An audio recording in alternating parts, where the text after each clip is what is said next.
Mike, can you hear me? Yeah, I can hear you. All right, finally we got it working. Okay, you can hear You me. can hear me. We're talking normal now. Right. Finally, my nephew gonna come in too in a few minutes, man. But I think we got to get started, man. Listen, it's a blessing to have the legend in the building, man. It's like my sincere honor, man, to have Mike Boogie in the building, man. To be talking with him, man. He's like a fixture in Harlem. Everybody know who he is. He is what Harlem is to what Snoop is to the West Coast, as far as I'm concerned. As you know, things of that nature. Like when you think of Harlem, you think of Malcolm X, you think of Mike Boogie, you think of the Rucker, you think of these things. This is the one guy. Like I always said to him, everybody wanted to be like Mike, but it was this Mike. He inspired us all as young players, up and coming. Me, Yoda, Kenny Black, to so many different names, man. And it's an honor to have you, brother. I salute you, man. Thank you for being here. Thank you, man, for having me on your podcast. Yes, it's the Go Us podcast, man. It just represent us as a people, man, coming out of New York, Harlem, and black people in general. And they also a play on words. Go Us also stand for Go US, because we want to represent everything that represent us. And we want to be on the positive side as we continue to tell our story coming out of Harlem, coming out of Washington Heights, and coming out of different areas, man. So it's just an honor, man. And I want to thank you, man, because I know you're a busy guy and how much you really made an influence on basketball and all the things that you've done, man, for basketball. So I have definitely a few questions for you, man. And you got a little something going on at the house. You good? No, I'm good. All right, good, man. So, man, just the honor once again, man, for being you and God giving you the talent, man, to do the things you do, man. I want to start off because I don't know these things. My first question to you is, where were you born? I was born in New York City. I was born in Harlem Hospital. Oh, so you are official tissue Harlem Hospital. Right. No question. In Harlem. Look, that even solidified even more, man. He was born right there, Harlem Zone. Right. So let me ask you this. Now, this ball handling thing, right? You're known, you play Rucker, you're a legend in these street balls, man. How did it get started? Like, what inspired you? And my thing is, I always want to know your secrets, but I ain't gonna ask your secrets because I'm gonna ask your secrets off camera, man, because I need them. You know what I'm saying? To teach it to the young, but how did you get started with basketball? How did you get into the handle part? I know a little bit about your story, but how did you get into it? So when I was young, I got an older brother named Mark Thornton. So he's left-handed. Don't even know who that is. Right.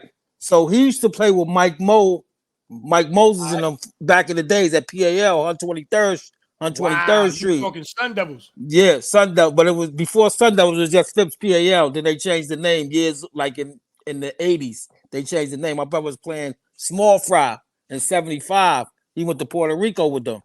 So he was playing East One Teach One and all that on the east side in 201, the school with no windows, if y'all know. So he used to come in the house with trophies. I was like, yo, Mark, I wasn't thinking about no basketball. I just used to see him come in the house with trophies and all that. And I was like, damn, man, I need to just, try to start playing ball or something, some type of sport. But that's crazy. But so yeah. So my father, right? My father back in the days used to go to Frederick Douglass. That's on 40th Street. My father was a ball player too. So and look, and I got that also as a question. Was your father in your life or not? Because a lot of us, didn't have that father in their life. So it's just amazing to hear that, Yeah, so my father bought me a basketball, and so my father lived in the Bronx on Girard Avenue by Yankee Stadium.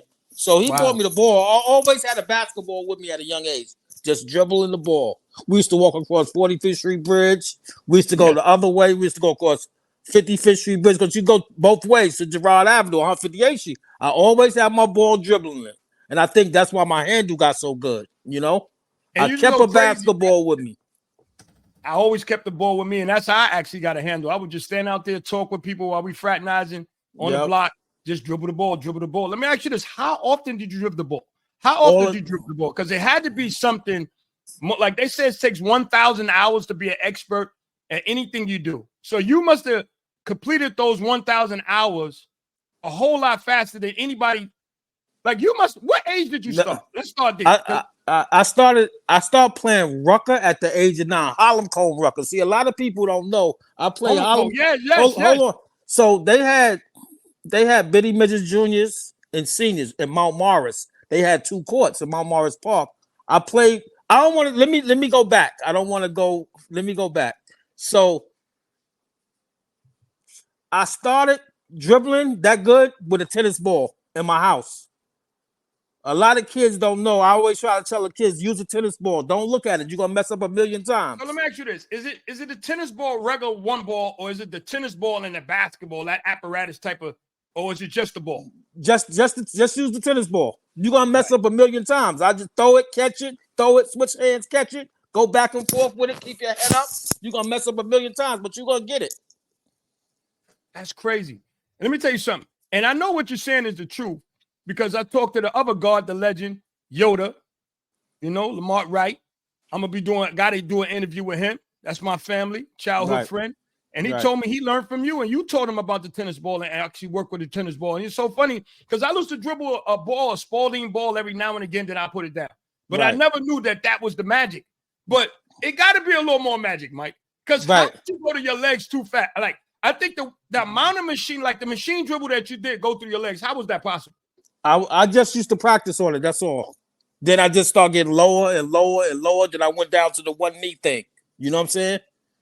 Man, listen, let me tell you something. I know that it had connected to me one day. I was like, just having a mind. I said, listen, what made him be the person he is? And I said to myself, it had to be the Gold Tribes. There's no way, because there's nothing else before that could make some human being or one young guy to be like this. Because you inspired me, and I'm probably only about 2 years younger than you. And you was out, like me, Yoda, and all us. And I remember the first time I heard of your name, it came from my cousin Percy, right? I'm trying to get my nephew in. 1 second. Let me make sure I link him in. Got to get him in. I don't want him to be mad with me.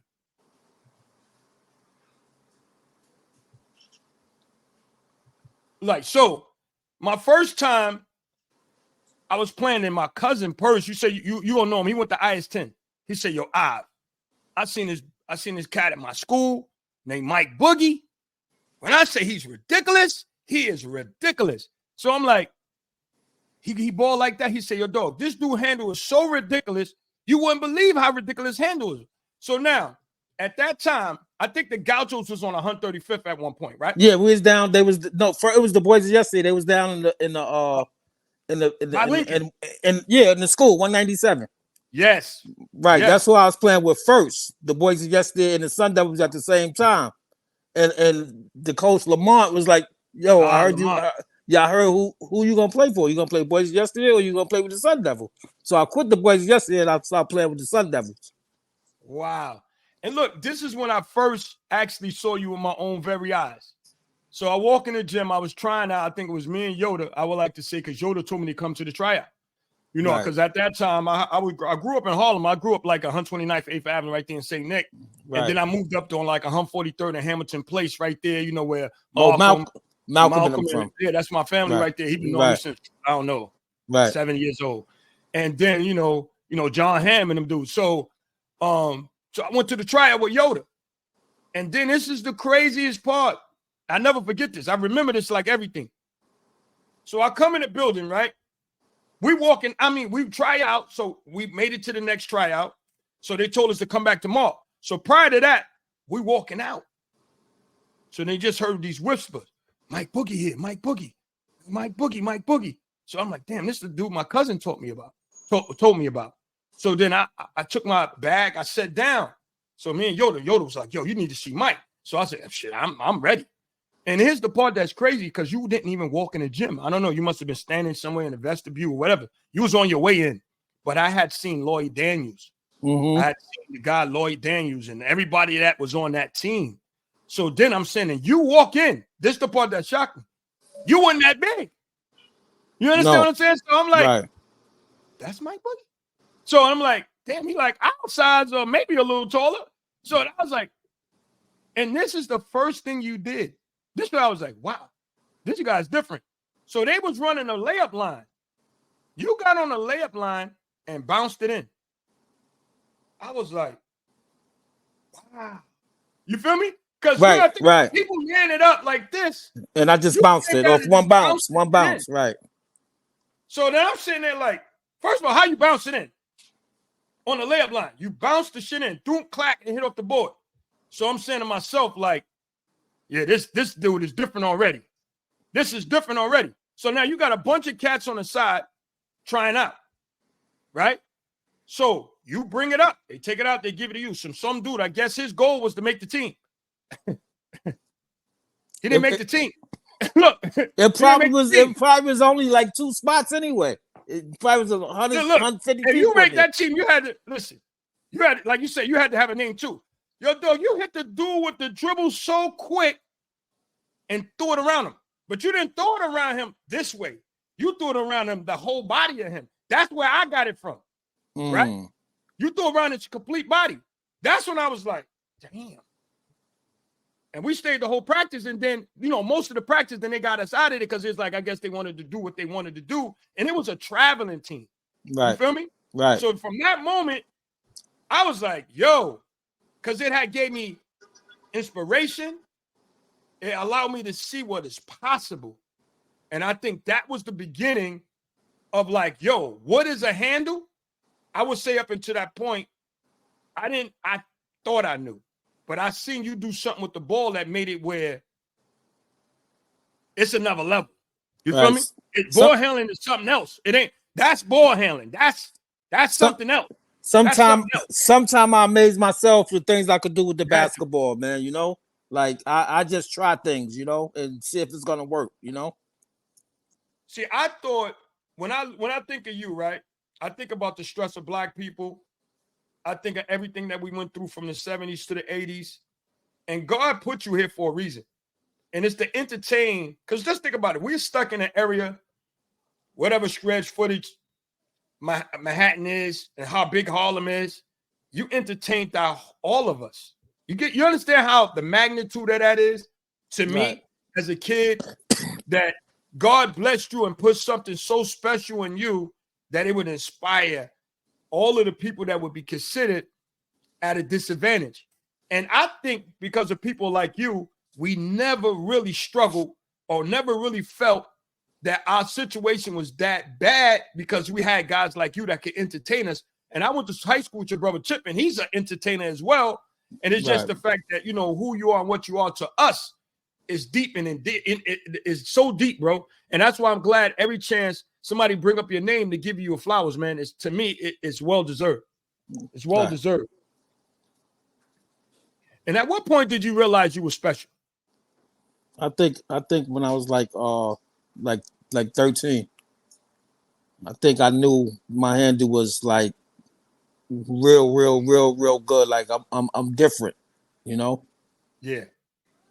Because one time I was playing. One time Yeah, I'm right here. I'm in the building. I'm glad, man. Look, I'm in here with. So you've been here for a minute, man. Yo, yeah. So finish the cipher. Mike. So one time, man, he what's also, up, man? Listen, I made him work because you made me work. Right. Yeah, it's a domino effect, baby. Hell yeah, it's good. I was on his ass. After I worked on my hand, look. You made everybody have to work hard. After we saw you, let him speak. Whatever we thought we knew, yeah, no doubt. That was in the track. We got to get the Mike Boogie shit. I don't know what else y'all doing. We got to be Mike Boogie. Right. So go ahead, Mike. Go ahead, do it too. So when I was like 12, right, I was playing a rucker with the son. It was me, Tony Childs. We had a mini backcourt, Lil Leon and Skeeter. So I was kind of amazed. I think we was playing the Sonics probably in Summer Rucker and 45th Biddies. I threw it between a guy's legs. I threw it between his legs twice.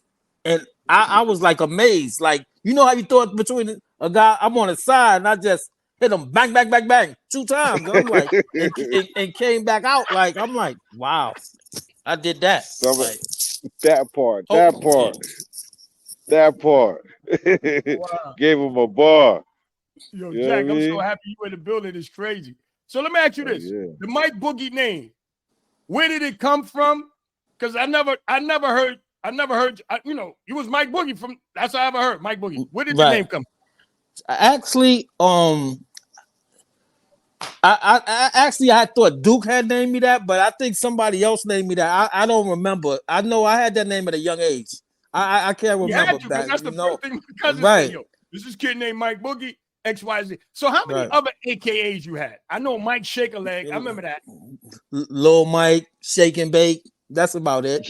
That's it. That's enough Yeah. right there. Oh, That's enough right there. cause my brother name is Tip Dog. There's Mike Puppy. Yeah, Yo, how it's good hard was on you. your dog? Hard How on you. good Huh? was Right.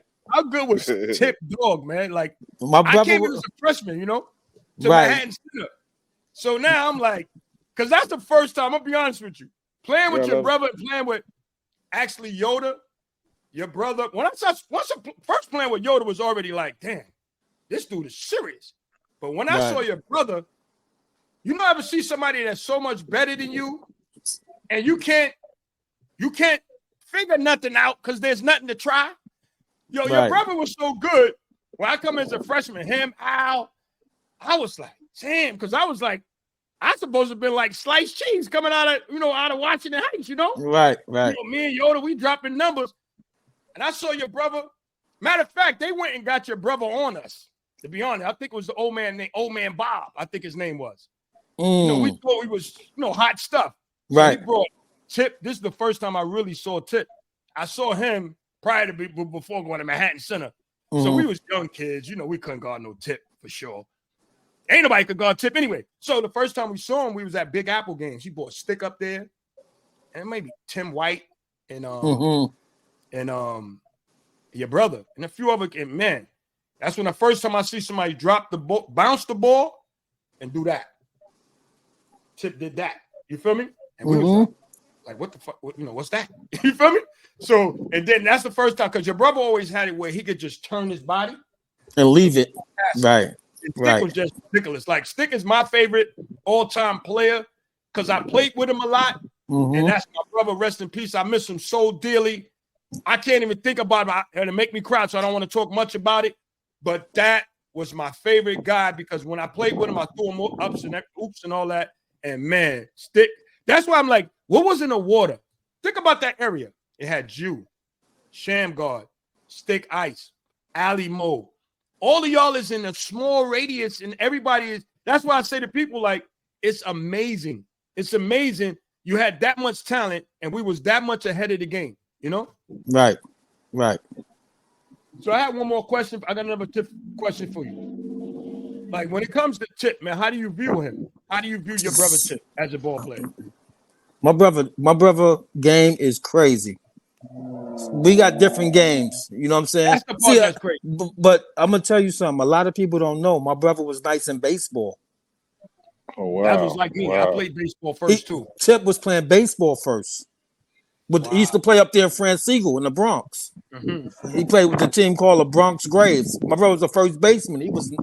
When I say he was nice in baseball than basketball. Wow. Crazy.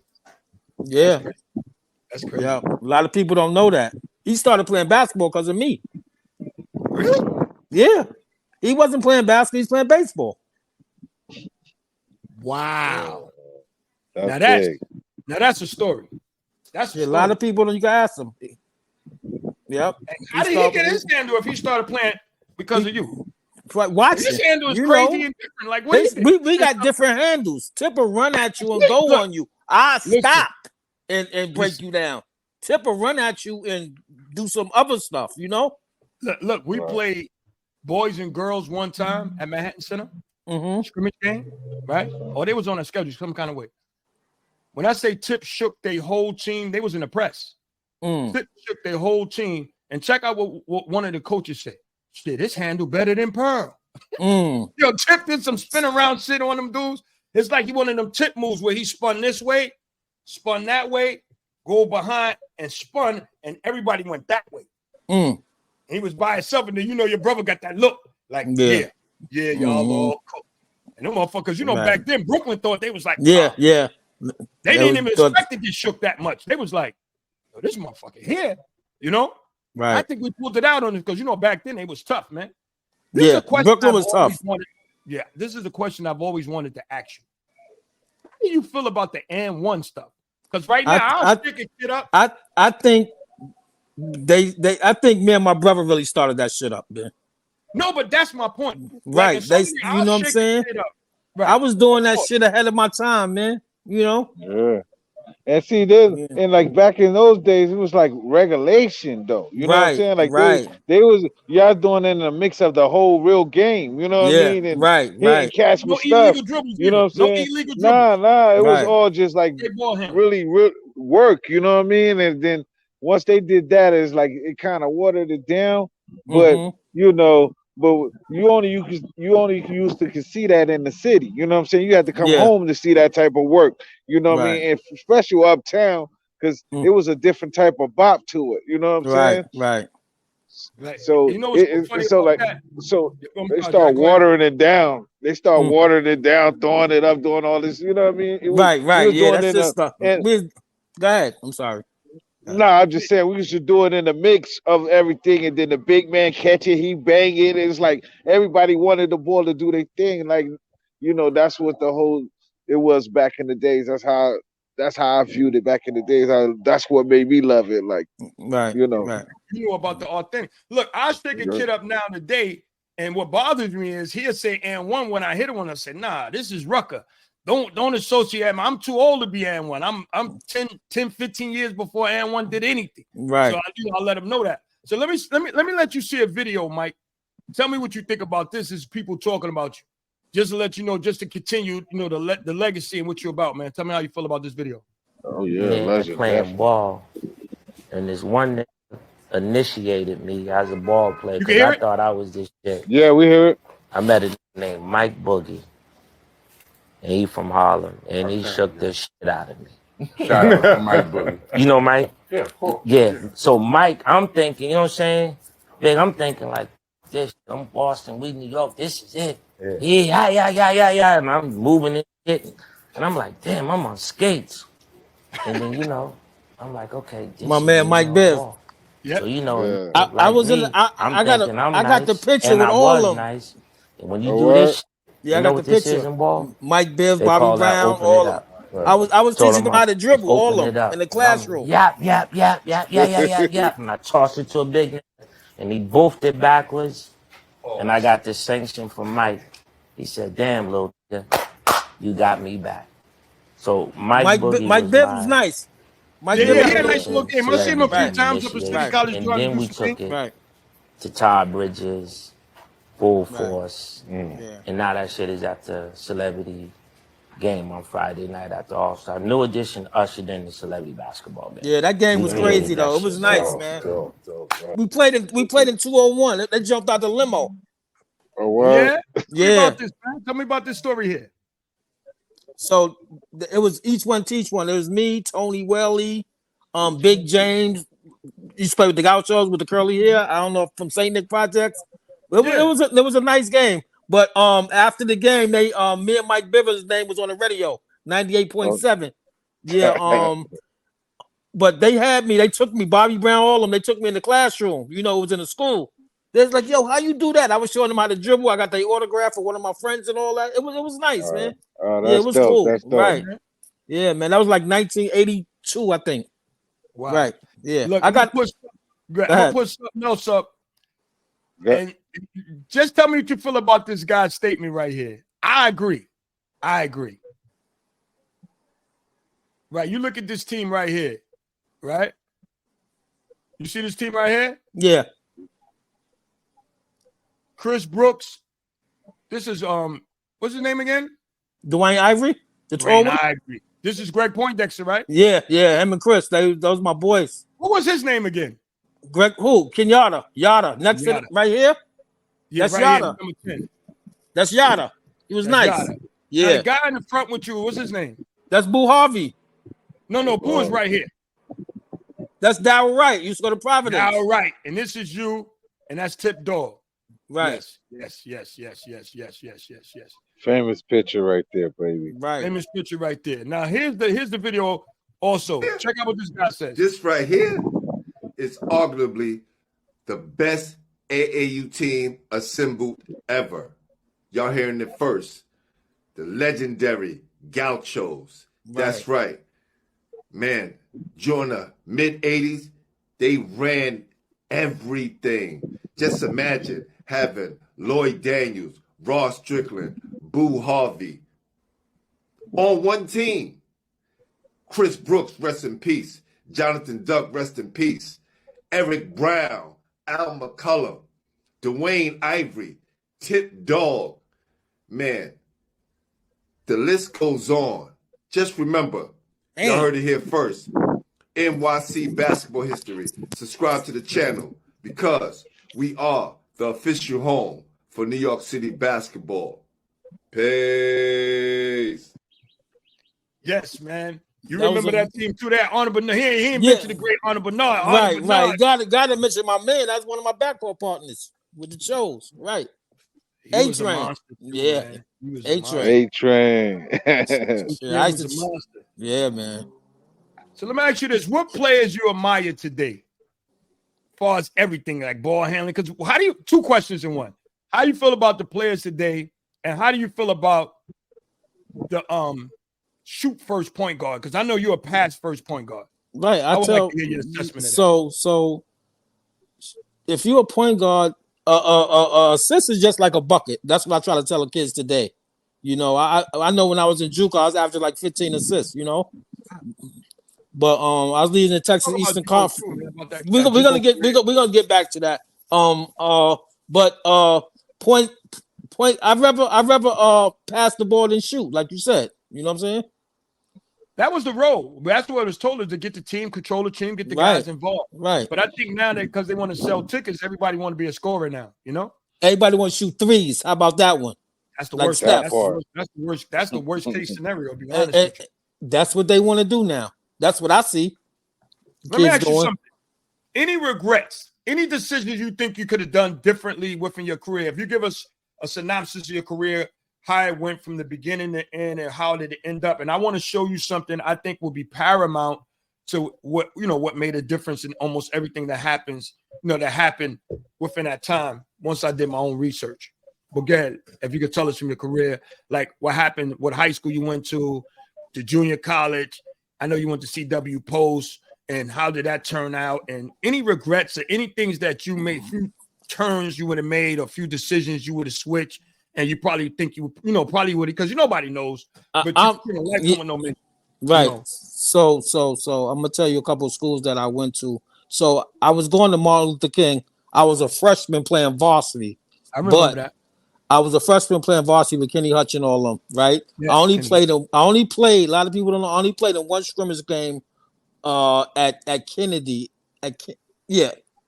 Kennedy. I put on a show up there in Kennedy. I think I dropped down on one knee at half court or something. They went crazy. But I had got kicked off the team.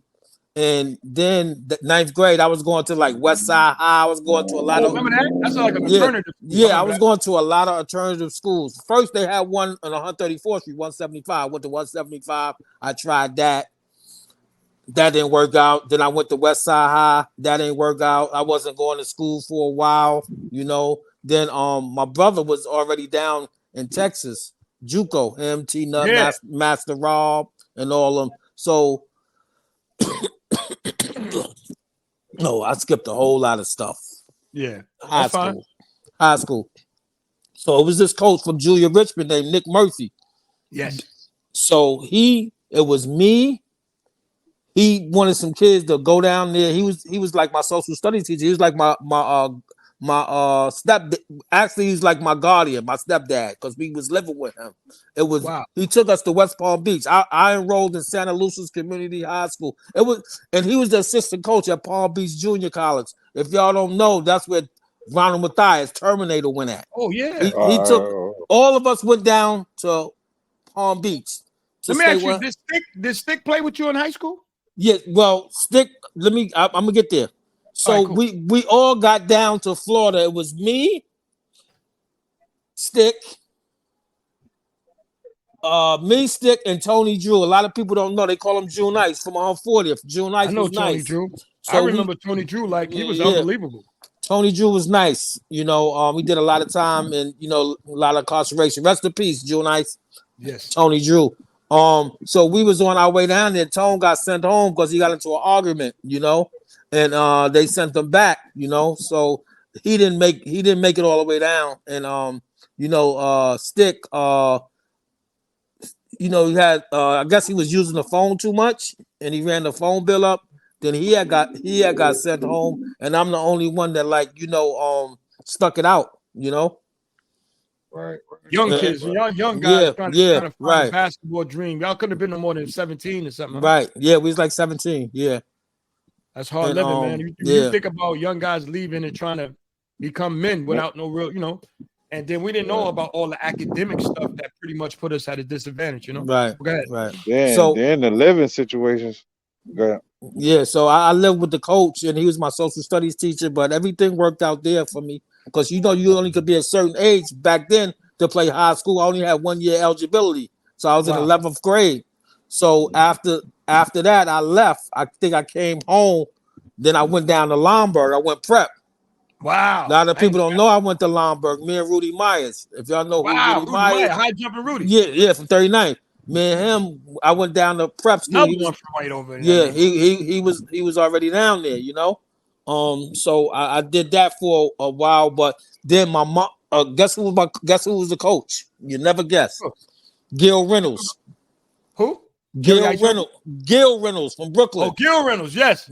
He said, "Come here, son."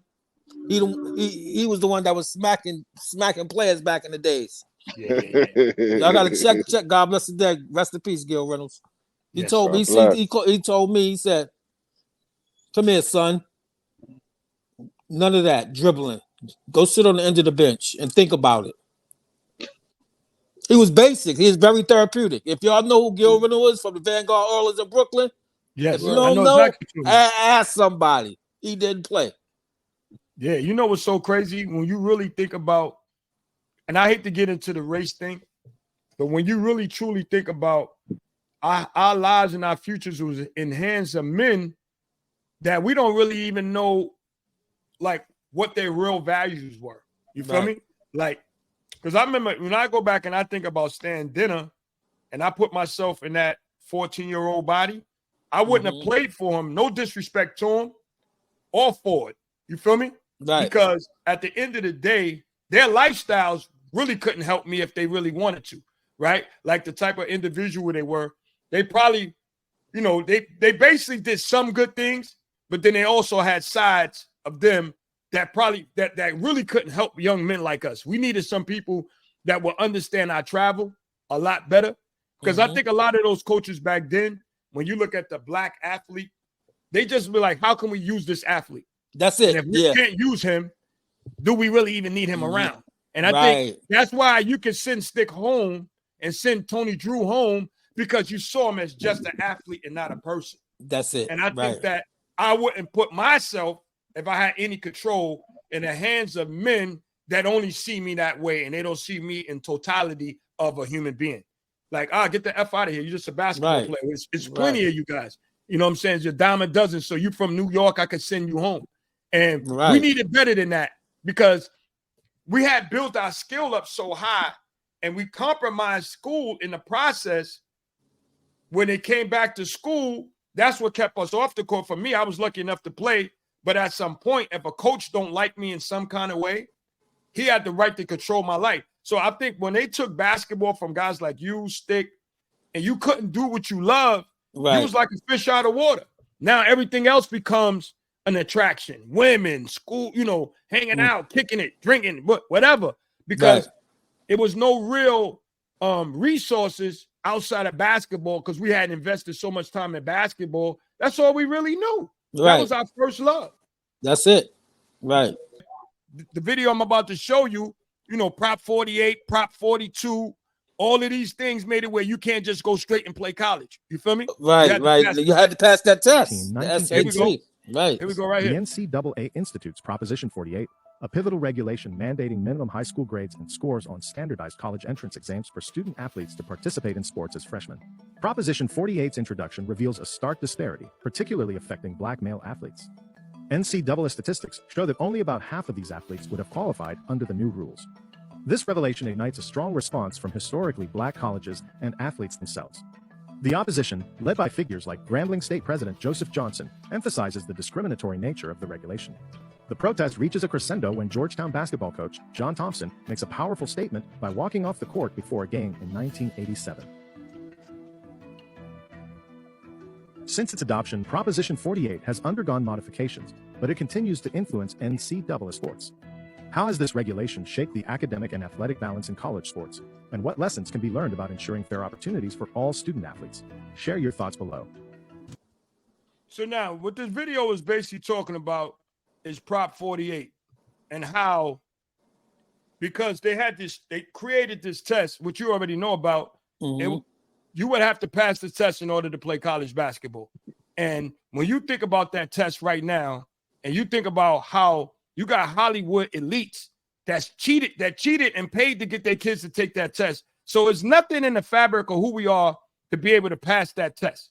You feel me? And you still got people right now. Just think about it. We're in 2024, and there's people spending almost like $100 an hour just to pass that test. Right. So it just goes to show you how discriminatory that test really was. Yeah, to get their kids to the next level. Right. They got to pass that test. And that I think that was the death blow. I will say that was the death blow to a lot of us, Harlem, Al McCullough, because everybody. Yeah, all across the board. Sam Cassell, I remember a lot of those guys was the guys that was, up and coming. And I think that test was the death blow that dropped everybody and made, because see, back then, and the reason why I bring this up, because see, John Thompson had went back to back, to the national title. I think he won in 84. They lost to Villanova in 85. The test come out in 86. So if you look at that, at back then, John Thompson was the first black coach to ever win it all and have all black players. So you had coaches that would win with black players, but there would be a white coach. So in my belief, America was like, we ain't going for that. We didn't create this stage for Georgetown to come up and win, back then. So back then, I just think that test came out just because of that. Just because, to me, in my opinion, and somebody will have to prove me different, because why would the test come out?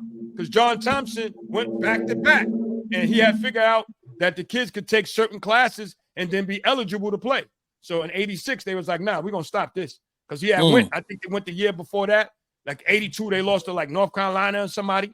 You feel me? And then they came back and they won themselves, and then they went back to back, and I think they lost to Villanova. So I just think that at that time, they was like, yeah, nah, we gotta put a stop into whatever John Thompson got going on. And I did my own research on it, so I know what I'm talking about. Now I'm gonna bring a video about somebody I really didn't know. Did you know anything about Earl Manigault? No. All right, not my time. No. All right, that's what I was wondering. I was like, maybe I know it's not, but because I know. I just heard. Yeah, that's it. I never got only person I got a chance to see play was Joe Hammond against the Dot. All right, cool. Because I was like, Earl Manigault is so legend. Maybe somebody knows something. Right, look, Mike, I ain't gonna take too much more of your time, but I'm gonna ask a few names, man, and just let me know what comes to mind, because the people need to know, man. My first name, I already asked you earlier. It was Tip Dog. You already told me how great you thought he was. But here's the legend I got to bring up.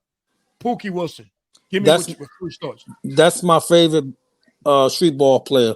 Yes, we on the same page. That part. Here's my Rakim. That is my favorite player. Pookie. Go ahead. See, a lot. My first coach, y'all know who my first coach was Turtle. Turtle. Oh, Turtle, yes. What Turtle, Coach Turtle, James Williams. That was my first coach. Wendell took me to Turtle. Wendell from 140, real correction officer from 140 from my block. He took me to Turtle. I played with Turtle and Rucker at Mount Morris when I was 9. Me, Ron Mathias, kid named Jeff Ford. See, I never got in the game though. I just wanted to look. I was 9. Term like 2-3 years older than me. We was playing biddies. We was playing on the little, they got 4 courts. So we played on the smaller, the biddies played on the smaller courts, and the midgets played on the other court. So I started crying one day because I just wanted to dribble. That's all I wanted to do. Just put me in a game to dribble. That's it. I was 9 years old. I started crying because he didn't put me in a game, man. Yo, but listen, when you cry about something like that, that's passion. Right. That's passion. That part. Do you remember John Hamm? John Hamm. Do I remember John Hamm? John Hamm played with the Sun Devils with us. I know. John played with Intercession. He was there with Intercession. Yes. Look, John Hamm. So funny when you say don't put me in the game, right? So you know John Hammer's a man's man, right? Right. And John Hammer's an animal when he played too, dunk everything. So we was playing up at 169th, and the coach didn't put John Hamm in the game. You know, that's like to John Hamm's psyche is like. So John Hamm ain't asked him, yo, why you ain't put me in? John just said to him, am I that bad? Am I really that bad? You don't put me in the whole game, right? So you know, but at that time, he didn't really know John. You feel me? Right. But man, I remember how y'all say John Hamm is too funny, man. Let me get to the next name. Terminator. How you feel about the Terminator? Term was tough. He'll give you 50 easy. He'll run you over, man. All that. Cuff the ball. Like he'll cuff it and run right over you. Look, I think this guy's your third brother, Master Rob. I think you, him, and Tip is the same, cut from the same cloth. Right. Master Rob, nice. Quiet. I call him the quiet assassin, man. Master. Gotta love Master. You remember, I got to ask you about my guy, the black Nissan ST. How you feel about ST was nice, man. He'll give it to you. He'll give it to you easy. You won't even know you have 20 on you. Lying. Did you get to see John Strick a lot? Yeah, I saw. He's hilarious, man. Yeah, Strick is off Baby the Strick he was a nice guy, man. Rest in peace. Yes, rest in peace. So let me ask you this about Ali Mo. How you feel about Ali Mo? Because he's also cut from that cloth where you come from. Right. So how you feel about Ali Mo? Ali Mo was nice, man. Super nice. Ali Mo watched. He watched us. He watched. He dribbled that shit like on a string, man. Yes. Yeah. Yeah. Yo-yo. Like a yo-yo. Yeah, like a yo-yo. You might as well buy him a yo-yo, man. You know? Ali Mo had it, man. I'm gonna ask you about what about the Bone Collector? How you feel about him? His handle was nice. I never really got a chance to see him play in person, but the only reason I ask is because some of them I admired. I admired him out of most of them because he seemed like he was a serious ball player. Right. Like he could really ball, and his handle was really nice. Yeah, his handle was nice. Yeah, I never. So my last guy, I'm gonna ask you, man, and he was your Dude. You could throw Doogie up there. How you feel about Dude? Dude's all backboard, man. You get 40 off the backboard. Out the glass. Right. Super nice. So I was gonna ask you about Boo Harvey because you played when I was gonna ask you about two of your teammates and explain how was that trip when you went out. I was gonna ask you about Boo Harvey and the great Lloyd Daniels. So man, Boo was nice and Lloyd was nice. And also I got Rod Strickland. Yeah, I play with all. I play with Rod and Golden Hoops. Me, Rod, Boo Harvey. We played at Columbia. Golden Hoops, man. You really back with that one. Golden Hoops. We won. Yeah, we won that. We won that. Yeah, we won it. Crazy up in City College. I remember that. Right. That it was Lloyd Daniels. I'm gonna tell you a story. So we used to live on 140th, right? In 7th. Right. So one of the guys up on the block said, Yo, Mike, you know the nigga Lloyd Daniels came up here looking for you.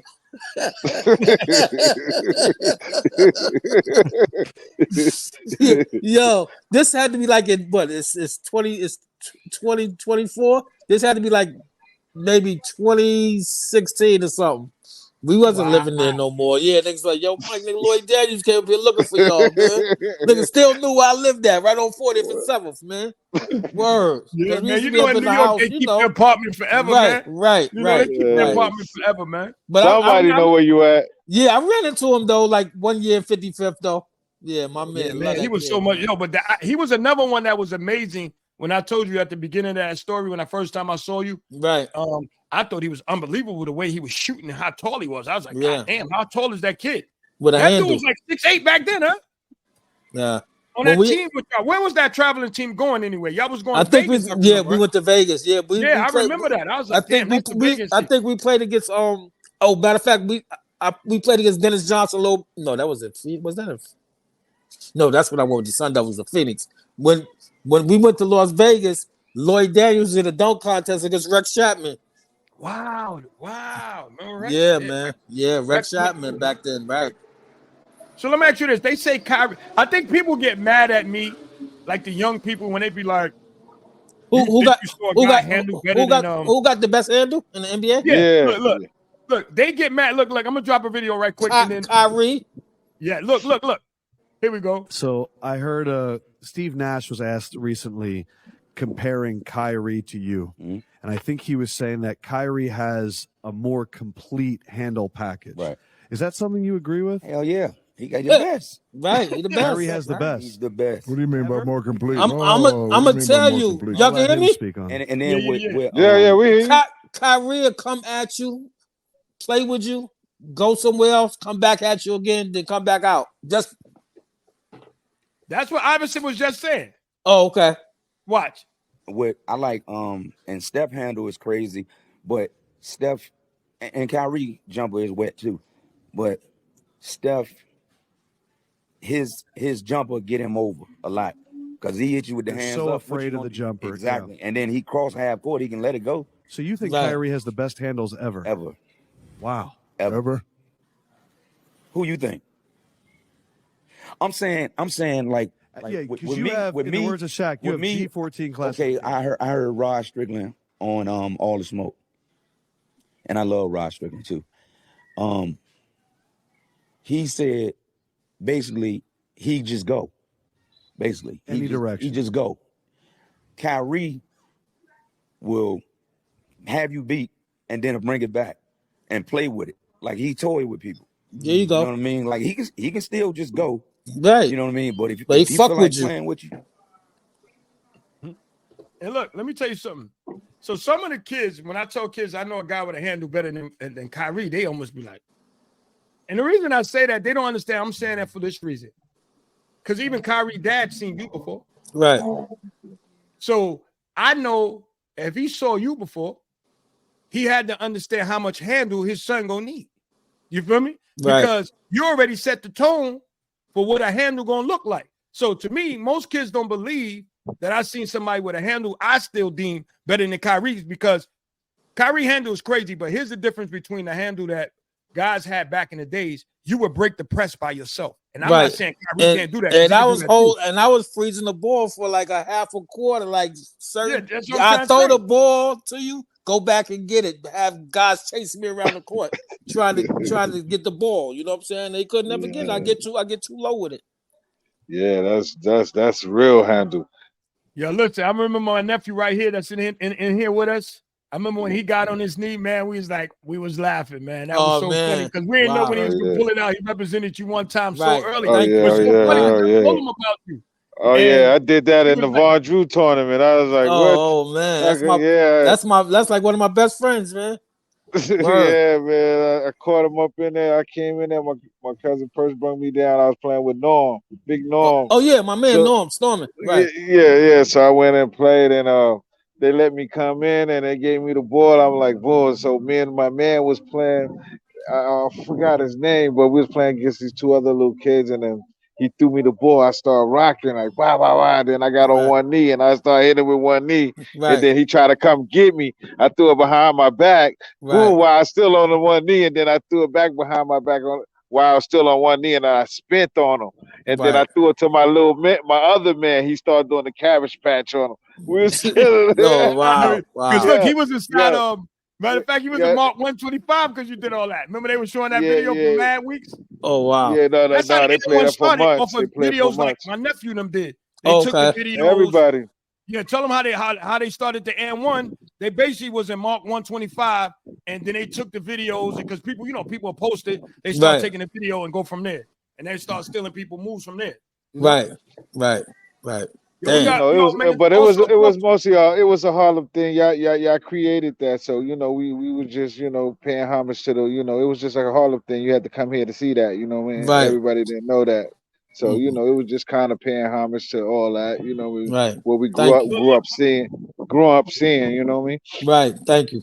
Look, and this is why I had to take my videos to you, man. I don't know how, I ain't young as I used to be.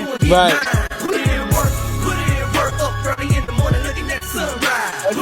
Right.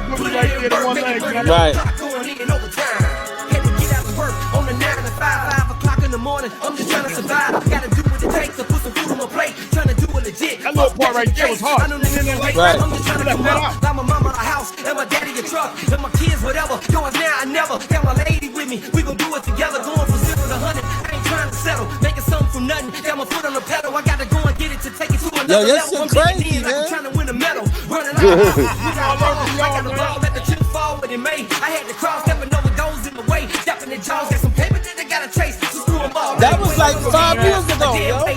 Bro, what? Stress. And headaches. All I wanna do is flex with a smile on my face. West side nigga trying to do it all day, every day. Yeah, man. I'm so happy, man. Right. Yo, Mike, man. How you feel about the outfit, man? Talk to me about the outfit for you and Tip, man. The Go Me, man. Matter of fact, represent the hat right quick, man. I got the hat, man. You see it, there man. we go. There we go. That part. That part. That part. You see it, that man. part right there. You see it, man. You see it, man. You see it. But you also see, look, if you want to go get that Go Me, it's right on the bottom, GoMeBrand.com. Yeah, Yo, Go Mike, Me Brand. I don't know if you got your outfit, man, but pull your outfit out if you got it, if it's anywhere near you, man. Yeah. Uh-oh. Uh-oh. Eat your heart out. One-on-one. You can't get one of these. You don't try it. You can't get one of these. Cut it out. You can't get your this. heart out. You can't get this. It's not online. This one is not online. Eat your heart out. Yeah, that day was tough, man. We put something together. I told Yoda, man. Oh, you know I gotta hook Yoda up. Yeah, you gotta get that picture from him, man. Like, yeah. Oh yeah. Hold on. Look at that. Mike Boogie the legend. Okay. That shit fire. That shit fire. But you ain't see the arms. Let me show him the arms. It say Mike Boogie, Streetball Legend. Mike like all this fire. He said, hold on, get the whole everything. That's Doogie. Yes, that's Doogie walking away. I knew it. That's why I had to put him in there. Oh, that's dope. That's dope. Eat your heart out. Hold on. Certified Legend on the sleeve. Yeah, don't forget that. But look on the other sleeve. I put your idol on there. Yeah, it's my idol, man. Curly Neal. Killed it. Me and my brother. Killed it. Shit fire. Eat your heart out. Yeah, man. I appreciate that, man. And I love you, man. Yeah. So much for the interview, man. Right. I'm ecstatic, man. Just the fact that I got to talk to one of my idols, man. Like I say, and I'm gonna end it the same way I started. When people used to say I want to be like Mike, we was talking about this Mike right here. Mike Boogie. Thank you, man. Love y'all, man. Appreciate it. Yo, every point guard need to know that. Mike Boogie, man. Right. No, so we love you, brother. Thank you so much for the interview. And look, man, we'll catch up with Tip because I know Tip is a harder guy to catch. I see y'all later, man. See y'all when y'all get to New York, man. Yep. All right, that'll work, Mike. All right, we'll get up. All right, be safe. All right, thank you. Easy. All right.